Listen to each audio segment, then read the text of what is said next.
नमस्कार दोस्तों, स्वागत है आपका कमोडिटी अपडेट्स में। नमस्कार और द डीप डाइव में आपका स्वागत है। आज हम एक आर्थिक जासूसी कर रहे हैं। हमारे सामने एक बड़ी अजीब पहेली है। एक तरफ तो ये बातें हो रही हैं कि भारत की अर्थव्यवस्था का इंजन पूरी रफ्तार से दौड़ रहा है, जीडीपी के आंकड़े शानदार बताए जा रहे हैं। लेकिन दूसरी तरफ अर्थव्यवस्था की जो नब्ज है, यानी रुपया, वो अमेरिकी डॉलर के मुकाबले लगातार कमजोर हो रहा है। मतलब लगभग आईसीयू में पहुंच गया है। ये बात किसी के गले नहीं उतर रही है। आमतौर पर तो यही होता है कि जब कोई अर्थव्यवस्था तेजी से बढ़ती है तो दुनिया भर के निवेशक उसमें पैसा लगाना चाहते हैं, हाँ, जिससे उसकी मुद्रा मजबूत होती है। लेकिन यहाँ कहानी बिल्कुल उल्टी चल रही है। बिल्कुल। तो आज हमारा मिशन इसी पहेली को सुलझाना है। हम ये पता लगाएंगे कि इस मजबूत शरीर की नब्ज आखिर डूब क्यों रही है। क्या कोई अंदरूनी खराबी है या फिर बाहर का मौसम ही खराब है? हम इन स्रोतों में दिए गए हर सुराग को जोड़कर देखेंगे कि असली मुजरिम कौन है। तो चलिए इस केस की फाइल खोलते हैं।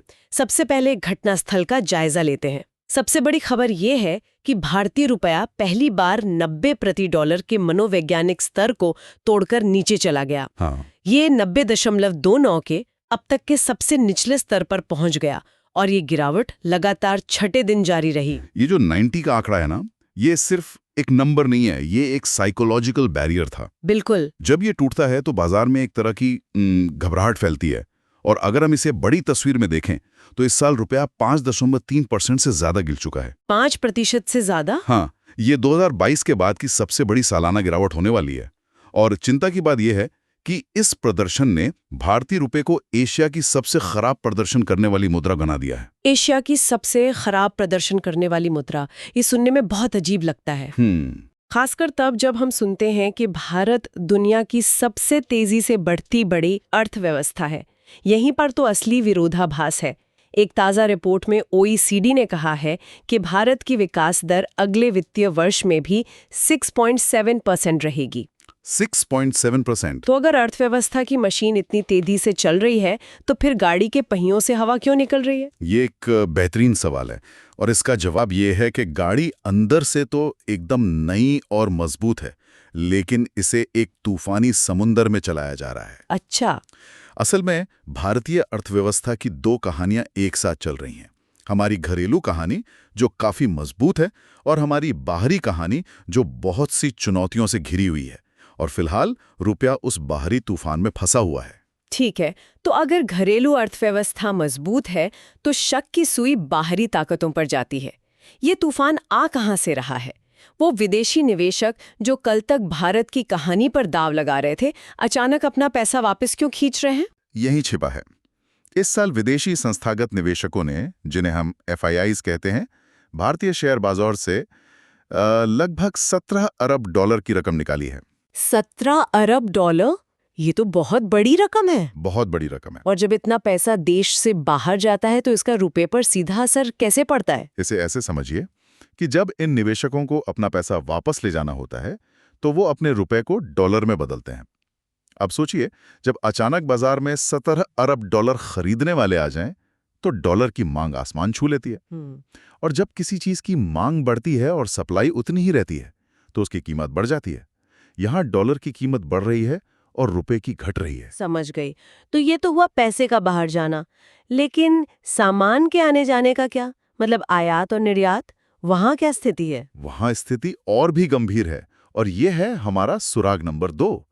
अक्टूबर में हमारा व्यापार घाटा यानी ट्रेड डेफिसिट 40 अरब डॉलर के एक रिकॉर्ड स्तर पर पहुंच गया। 40 अरब डॉलर? जी। इसका सीधा सा मतलब है कि हमने दुनिया से जितना सामान बेचा उससे 40 अरब डॉलर ज्यादा का सामान खरीदा। ये सुनने में बहुत बड़ा लगता है, लेकिन इसका रुपए की कीमत से सीधा क्या लेना देना है? इसका सीधा लेना देना है। देखिए, भारत को विदेश से कच्चा तेल, इलेक्ट्रॉनिक्स और दूसरी चीजें खरीदने के लिए डॉलर में पेमेंट करनी पड़ती है। सही बात है। जब हम निर्यात से ज्यादा आयात करते हैं तो हमें ज्यादा डॉलर चाहिए होते हैं। अब ये अतिरिक्त डॉलर कहाँ से आते हैं? हमारे जो इंपोर्टर्स हैं वो बाजार में जाकर रुपए बेचते हैं और डॉलर खरीदते हैं। जब एक महीने में 40 अरब डॉलर के लिए ऐसा होता है तो बाजार में रुपए की बाढ़ आ जाती है और डॉलर की कमी हो जाती है। नतीजा, रुपए की कीमत और गिर जाती है। एक मिनट, यहाँ मुझे कुछ समझ नहीं आ रहा।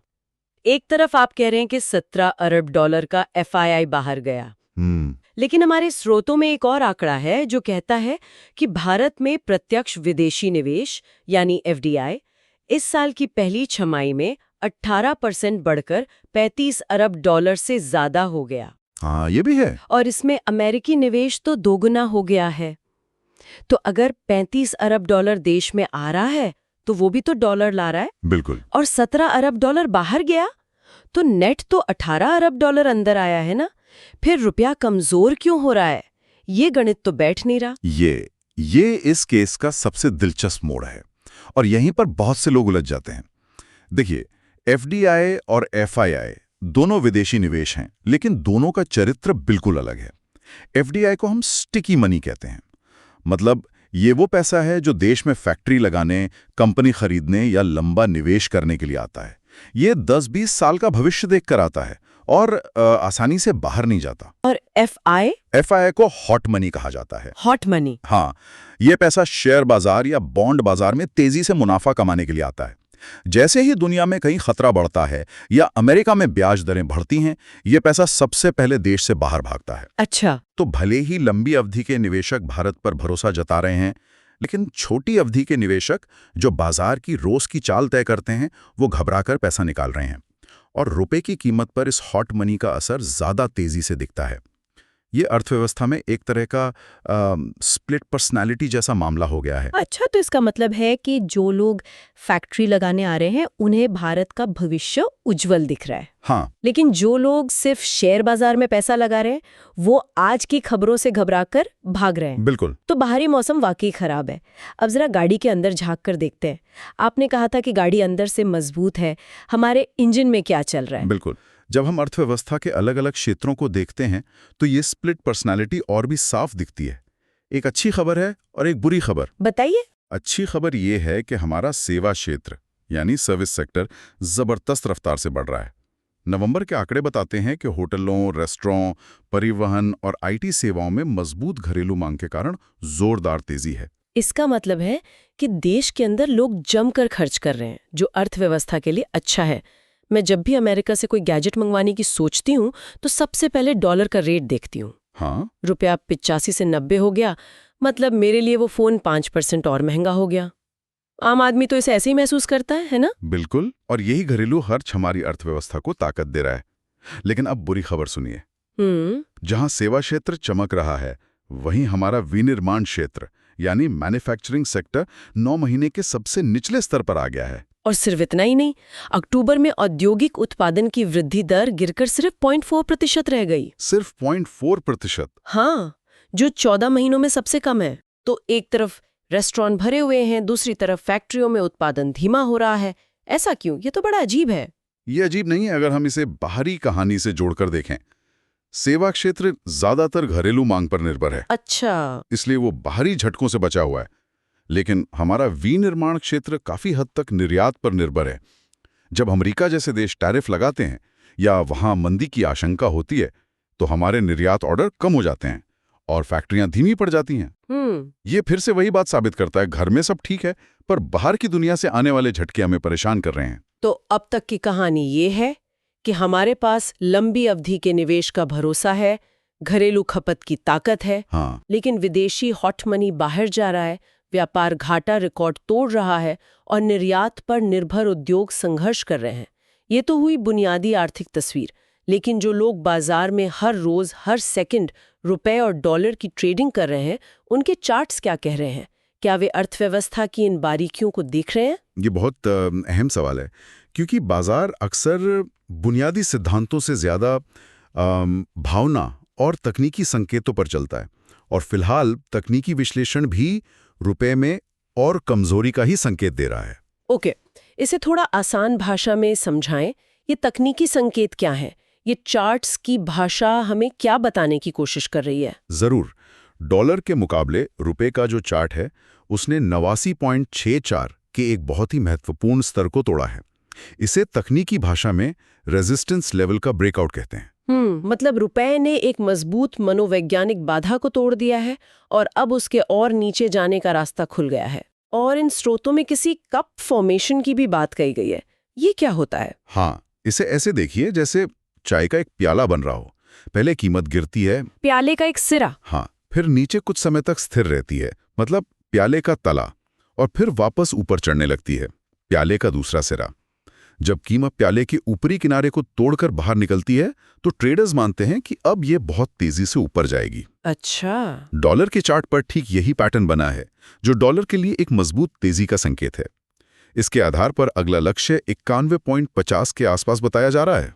मतलब बाजार के खिलाड़ी पहले से ही मानकर चल रहे हैं कि रुपया 91.50 तक जा सकता है। ये तो खतरनाक है। इसमें सट्टेबाजी का कितना रोल है? बहुत बड़ा रोल है।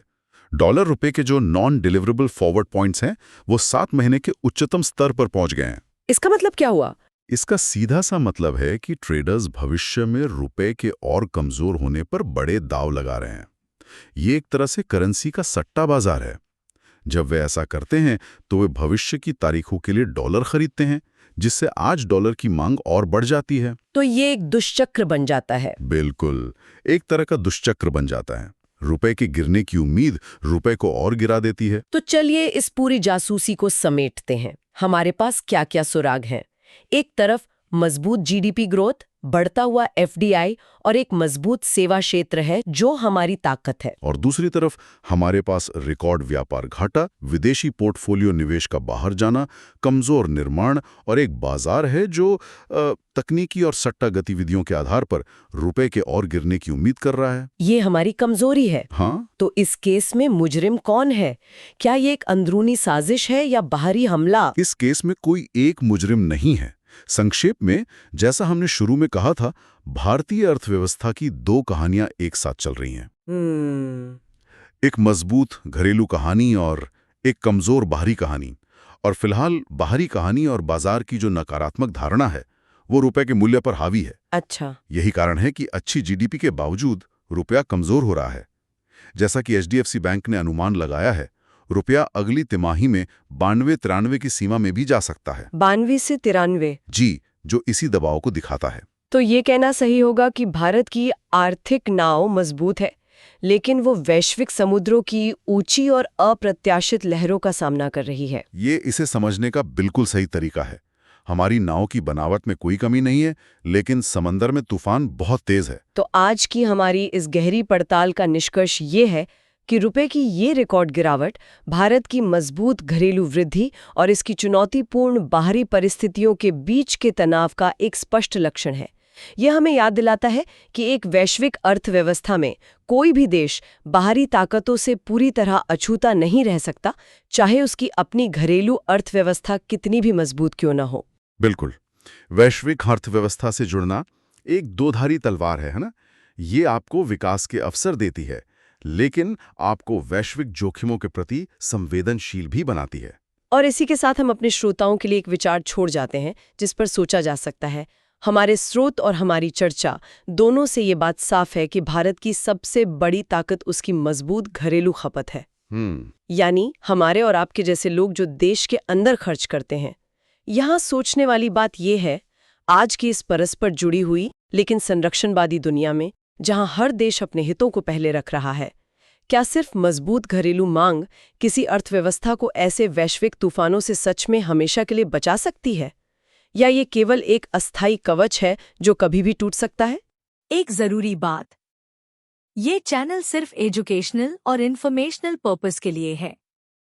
बने रहिए हमारे साथ हर बड़ी कमोडिटी खबर के लिए, सिर्फ कमोडिटी अपडेट्स पर।